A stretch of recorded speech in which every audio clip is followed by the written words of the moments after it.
Jail जाने से सुर्खियों में आने वाले नरेश मीणा कौन सी पार्टी से लड़ेंगे अंता विधानसभा का उपचुनाव। नरेश मीणा को बीजेपी ज्वाइन करवाकर अंता विधानसभा से चुनावी मैदान में उतार सकती है भारतीय जनता पार्टी।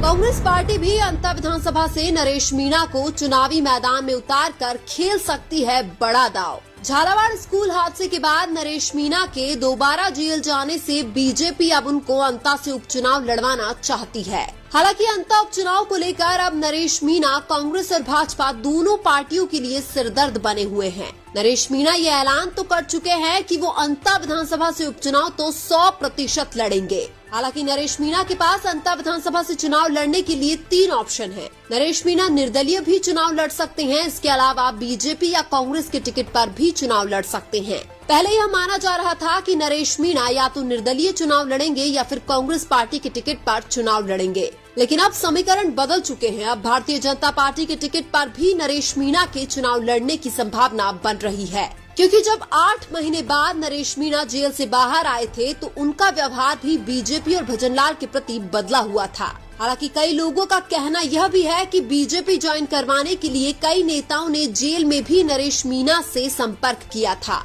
नरेश मीणा के बीजेपी ज्वाइन करने की खबर से सबसे ज्यादा टेंशन प्रमोद जैन भाया की बढ़ी है, क्योंकि अंता विधानसभा के उपचुनाव में कांग्रेस के पास भले ही प्रमोद जैन भाया और नरेश मीणा 2 ऑप्शन मौजूद हैं, लेकिन बीजेपी ज्वाइन करने के डर से कांग्रेस पार्टी नरेश मीणा को अंता विधानसभा के उपचुनाव में टिकट दे सकती है। लेकिन सवाल यह है कि अगर कांग्रेस पार्टी अंता में नरेश मीणा को टिकट देती है तो फिर प्रमोद जैन भाया का क्या होगा।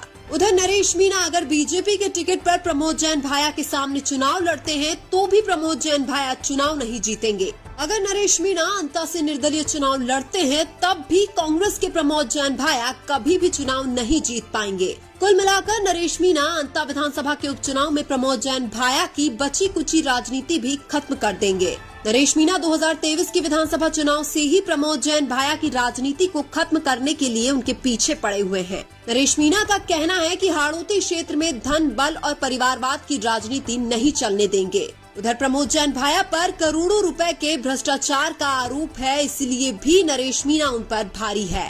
अंता उपचुनाव में कांग्रेस पार्टी भी धर्म संकट में फंसी हुई है और वो धर्म संकट नरेश मीणा की वजह से पैदा हुआ है, क्योंकि कांग्रेस पार्टी अंता उपचुनाव में नरेश मीणा और प्रमोद जैन भाया दोनों में से किसी एक को ही साध सकती है। लेकिन भारतीय जनता पार्टी कांग्रेस के नेताओं की इस लड़ाई में फायदा उठाने को तैयार बैठी है। कांग्रेस पार्टी को भी अब धीरे धीरे यह समझ आने लगा है कि नरेश मीणा को नजरअंदाज करना उनको महंगा पड़ रहा है और कांग्रेस पार्टी जब तक नरेश मीणा जैसे युवा नेताओं को मौका नहीं